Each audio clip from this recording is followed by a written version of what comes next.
Dear students, kindly bring your English literature book and open chapter number 3. We are going to read and understand the chapter. I hope you all have your book with you. Let's start the chapter. Chapter number 3, The Silver Arrow. What is the meaning of arrow? आपने बो और arrow देखा है? तीर कमान जिसे हम बोलते हैं. एरो मीन्स तीर, जिसे हम बो यानी धनुष की हेल्प से किसी भी चीज को टारगेट करते हैं, एम करते हैं. Now let's start the chapter. It was a sunny Wednesday in Nottingham.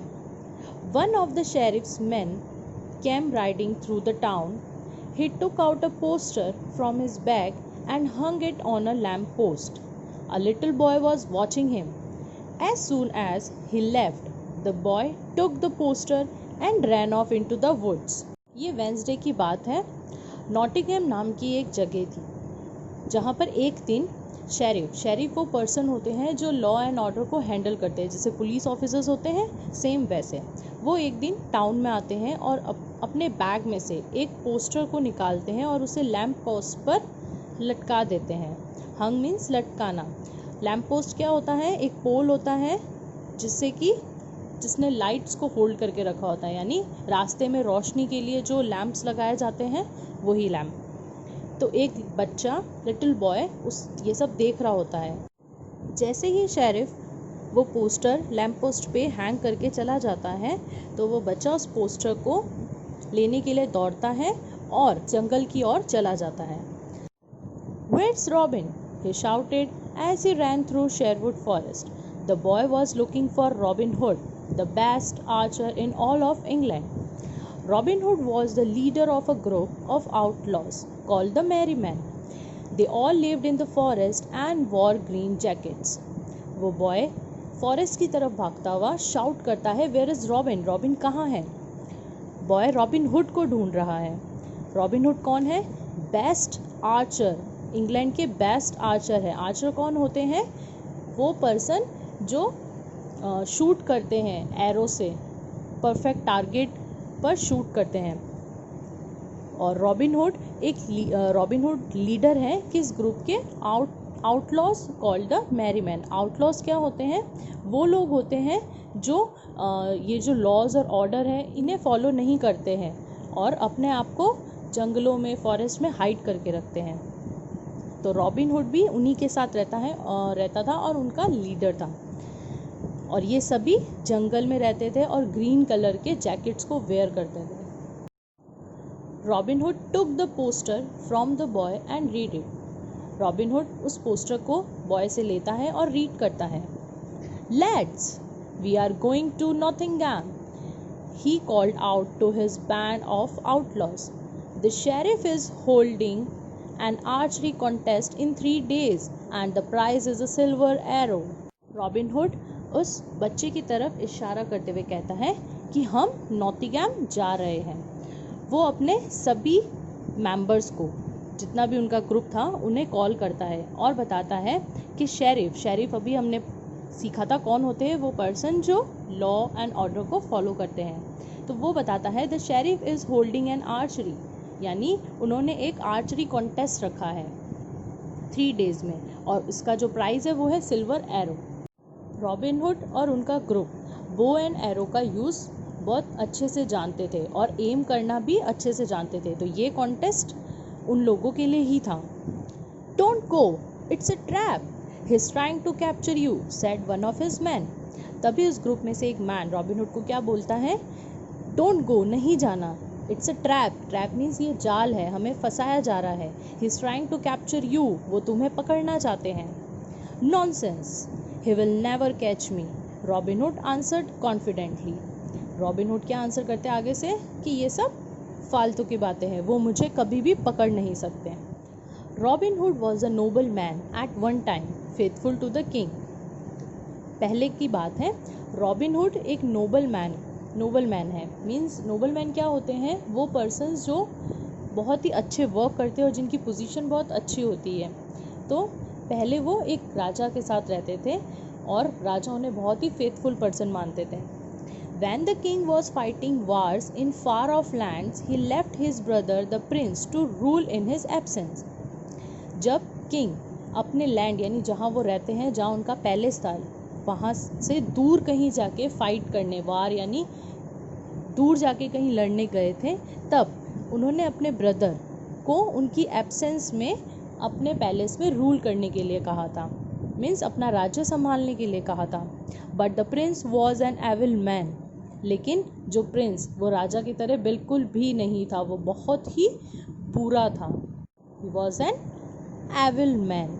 He took away the lands of all the noble man who were loyal to the king. और उसने क्या किया, सारी वो जगह ले ली सभी नोबल मैन से जो किंग के लॉयल थे। He treated his people badly and they began to dislike him. और वहाँ के जितने भी लोग थे वो उन्हें बहुत ही बैड तरीके से ट्रीट करता था, और वहाँ के सभी लोग उन्हें अब उस प्रिंस को पसंद नहीं करते थे। After robin hoods lands were taken away he escaped into the forest. जब रॉबिन हुड की लैंड्स भी उस प्रिंस ने ले ली तो वहाँ से निकलकर अपने आप को वहाँ से निकालने के लिए रॉबिन हुड फॉरेस्ट में जाके रहने लगे। There he found other people whom the prince had mistreated, and he taught them archery and fencing. जब वो जंगल पे गए तो वहाँ उन्होंने क्या देखा, रॉबिन हुड ने क्या देखा कि रॉबिन हुड की तरह वहाँ पर भी कुछ लोग ऐसे ऑलरेडी पहले से ही रह रहे थे जिनके साथ प्रिंस ने मिसबिहेव किया था। वहाँ पर रॉबिन हुड ने उन सभी को आर्चरी और तलवार चलाना, मीन्स तीर चलाना और तलवार चलाना सिखाया। The sheriff of Nottingham was as mean as the prince. He hated Robin Hood and the merry men because they robbed from the rich and help the poor. He wanted to capture Robin Hood and imprison him for ever, but Robin Hood always manage to escape.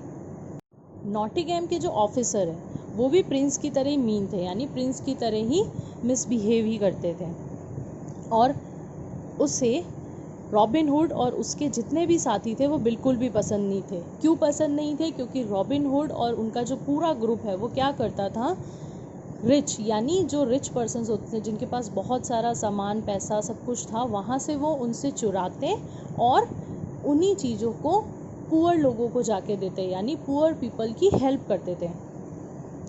तो वो sheriff है वो क्या चाहता था कि इन सबको वो पकड़ ले और उन्हें इम्प्रिजन कर दे हमेशा के लिए, यानी कैदी बना दे हमेशा के लिए। लेकिन जब भी ऐसा होता तब रॉबिन हुड किसी भी तरह से अपने आप को बचा के निकल जाता था। The archery contest was the sheriff's latest plan to capture Robin. अब वो जो आर्चरी कॉन्टेस्ट था वो शेरिफ ने इसीलिए प्लान किया था ताकि ये लोग उस कॉन्टेस्ट में आए, यानी रॉबिन हुड और उनका ग्रुप उस कॉन्टेस्ट में आए और वो उन सभी को पकड़ ले। Robin Hood will not be able to stop himself from participating in an archery tournament. I will imprison him and his merry men when they come to compete, he said. अब उस शेरिफ ने क्या बोला कि रॉबिन हुड अपने आप को कभी भी रोक नहीं सकेगा इस टूर्नामेंट में पार्टिसिपेट करने से, बिकॉज वो एक बहुत ही अच्छा आर्चर था और उसे इस तरीके के कॉन्टेस्ट में पार्टिसिपेट करना अच्छा लगता था। आगे शेरिफ ने क्या कहा कि जैसे ही वो यहाँ आएंगे तो मैं उन सभी को पकड़ लूँगा। Capture anyone who is wearing green, he told his man. Robin hood can not escape from me this time. Sheriff अपने जितने भी अदर ऑफिसर्स थे उन सबको क्या इंस्ट्रक्ट करता है कि जिन भी लोगों ने ग्रीन वेयर किया होगा हम उन सभी को पकड़ लेंगे। रॉबिन हुड इस बार मुझसे बच के नहीं जा सकता। On the day of the contest the sheriff stood looking for the merry men, but there was no sign of them. Finally, his chief officer said, "We must begin the match now. The people are getting impatient." जब contest का दिन आया तो जो sheriff था जिसने ये plan किया था कॉन्टेस्ट, वो खड़े होके वेट कर रहा था रॉबिन हुड और उसके ग्रुप के आने की, पर उसे कोई भी नहीं मिला, यानी वहाँ पर उस कॉन्टेस्ट में कोई भी नहीं आया। फाइनली क्या हुआ, जो चीफ ऑफिसर थे उस शेरिफ के, उन्होंने कहा कि अब हमें मैच को स्टार्ट करना ही पड़ेगा, यहाँ पर बहुत से लोग आए हुए हैं जो इम्पेशेंट हो रहे हैं, यानी अब वो ज़्यादा वेट नहीं कर सकते। The sheriff was disappointed that his plan had failed but he started the contest anyway. अब शेरिफ डिसअपॉइंटेड हो गया, यानी निराश तो हुआ, सैड तो हुआ, क्योंकि उसका जो प्लान बनाया था उसने उन लोगों को पकड़ने का, वो फेल हो गया, लेकिन अब कॉन्टेस्ट तो स्टार्ट करना ही पड़ेगा। Many people had come to watch the contest, बहुत से लोग उस कॉन्टेस्ट को देखने के लिए आए थे। They all cheered when an arrow hit close to the target, और वो सभी लोग खुश होते थे, चिल्लाते थे, शाउट करते थे जब किसी भी पर्सन का एरो जब वो हिट करते थे टारगेट पे, अगर उसके आसपास भी गिरता था तो वो सभी बहुत खुश होते थे। Everyone kept expecting Robin Hood to show up. Some archers wore red jackets, others wore blue. There were archers in black, brown and even purple jackets. वहाँ जितने भी आर्चर्स आए थे उनमें से कुछ ने रेड जैकेट्स पहने थे, कुछ ने ब्लू, कुछ ने ब्लैक, ब्राउन और purple, but no one wore green, लेकिन किसी ने भी ग्रीन जैकेट नहीं पहना था। सो चिल्ड्रन, इस चैप्टर को हम यही फिनिश करते हैं। The remaining part of the chapter we will continue tomorrow. So for today read page number 24 and 25. Thank you.